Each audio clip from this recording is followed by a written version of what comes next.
নাটোরের ফুল চাষ হয় আমার দাদির হাত ধরে। পাকিস্তানের পরে যদি নাটোর শহরে ফুল চিনিয়ে থাকে সেটাও একমাত্র আমার দাদি।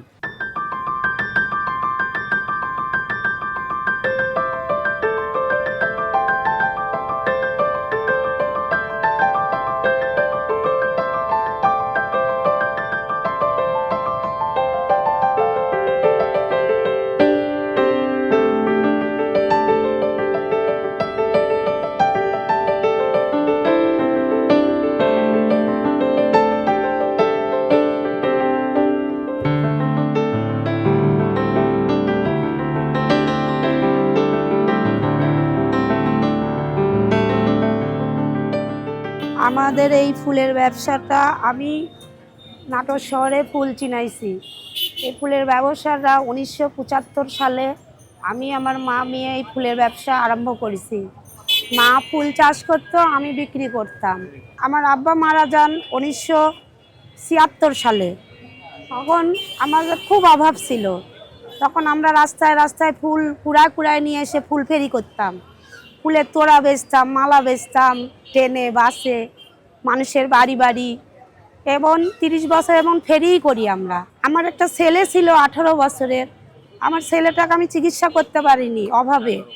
তখন কোনো শহরবাসী আগে আসেনি আমাকে সাহায্য করতে।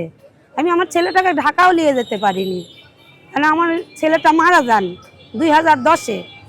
তারপরে আমি অসুস্থর পরে আমি স্ট্রোক করে 2 বছর বিছানায় থাকি। তখন আমার মেজো ছেলে এই ফুলের ব্যবসাটা আবার শুরু করে। তখন এই মেজো ছেলে আমার সারা বাংলাদেশ ট্রিটমেন্ট চালানোর পর আল্লাহর হুকুমে আমি আবার দাঁড়াইতে পারি। দাঁড়ানোর পরে আমার এই ছেলের দোকানে আমি বসি। আস্তে আস্তে আস্তে আস্তে আমার অভাবটা দূর হলো। এখন এই ব্যবসাটা এখন অনেক বড় হয়ে আছে। বিজনেস হিসাবে এই ব্যবসাটা পরিচালিত, দেশ বিদেশে এই ফুলের ব্যবসাটা চালু হয়। যারা বেকার মহিলারা আছেন ঘরে, আমরা সবাই মিলেমিশে, যারা ঘরে থাকেন ঘরে কর্ম করেন, যারা বাইরে থাকেন বাইরে কর্ম করেন। আমার মতো যেন ভাগ্য কারো না হয়, আমার মতো যেন চিকিৎসাবিহীন কোনো ছেলে আর না মারা যায়, এই আশা করি। আপনারা সবাই বেকার মহিলারা কর্মশীল হন, কর্মে আসেন।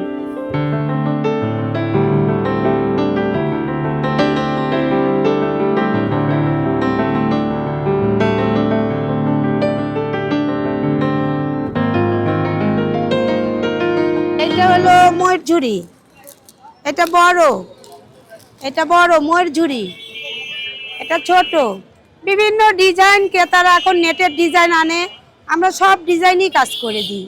এখানে ফুল ফ্লাওয়ার আছে, গোলাপ, জারবেরা, রজনীগন্ধা, জিপসি, বিভিন্ন ফুল আছে। বিভিন্ন ডিজাইনের গাড়ি সাজাই, ঘর সাজাই, মালা তৈরি করি, জন্মদিনের অনুষ্ঠানে সাজাই, গায়ে হলুদের টেস্ট সাজাই, সব কাজ করি আমরা। নাটোরের ফুল চাষ হয় আমার দাদির হাত ধরে। পাকিস্তানের পরে যদি নাটোর শহরে ফুল চিনিয়ে থাকে সেটাও একমাত্র আমার দাদি। এই ফুলেতে আমরা খুচরা এবং পাইকারি বিক্রয় করে থাকি।